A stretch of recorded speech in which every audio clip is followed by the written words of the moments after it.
Hello दोस्तों, मैं बालकृष्ण मालाकर।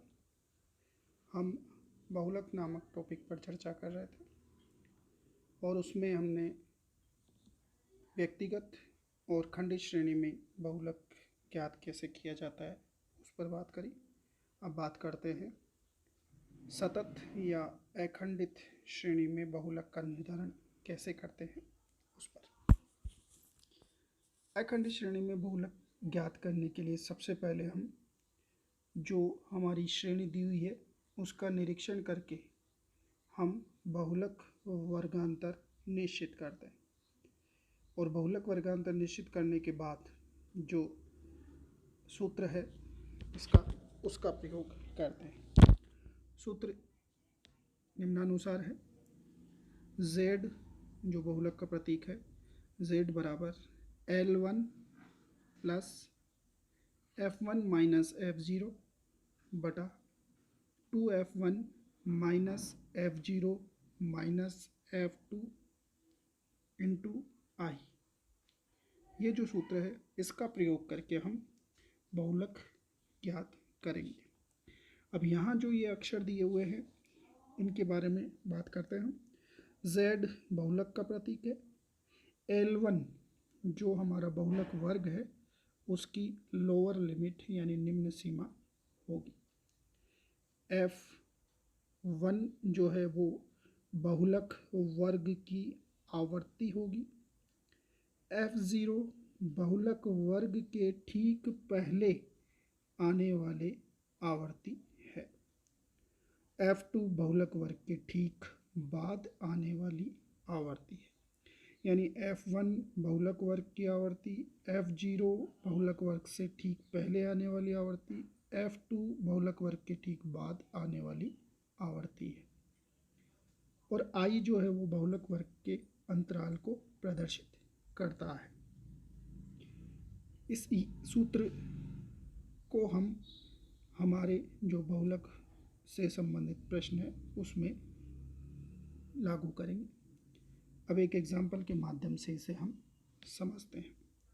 एक प्रश्न दिया हुआ है जिसमें समुद्र तल से ऊंचाई जो मीटर में दी हुई है वो वर्ग के अंदर 10 से 15, 15 से 20, 20 से 25, 25 से 30, 30 से 35, 35 से 40 और 40 से 45 और सर्वेक्षण स्टेशनों की संख्या 10 से 15 वर्ग में 10, 15 से 20 वर्ग में 12, 20 से 25 वर्ग में 15, 25 से 30 वर्ग में 20, 30 से 35 वर्ग में 14, 35 से 40 वर्ग में 13 और 40 से 45 वर्ग में 11 दी हुई है।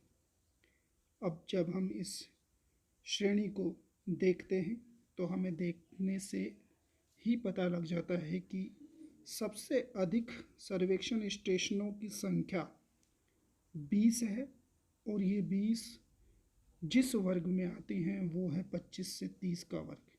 यानी हमारा जो बहुलक वर्ग है वो 25 से 30 वाला बहुलक वर्ग हमारा बहुलक वर्ग होगा। अब सूत्र के अनुसार जो हमारे विभिन्न अक्षर हैं उनके मान हम पता करते हैं।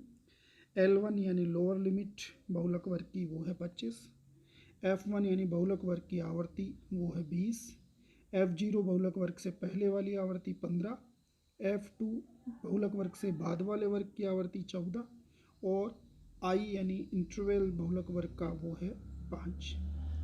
ये मान पता करने के बाद हम उसे दिए हुए सूत्र में रख देंगे और उसको सॉल्व कर लेंगे। तो मान रखने के बाद में z बराबर 25 प्लस 20 माइनस 15 बटा 2 इंटू 20 माइनस 15 माइनस 14 इंटू 5।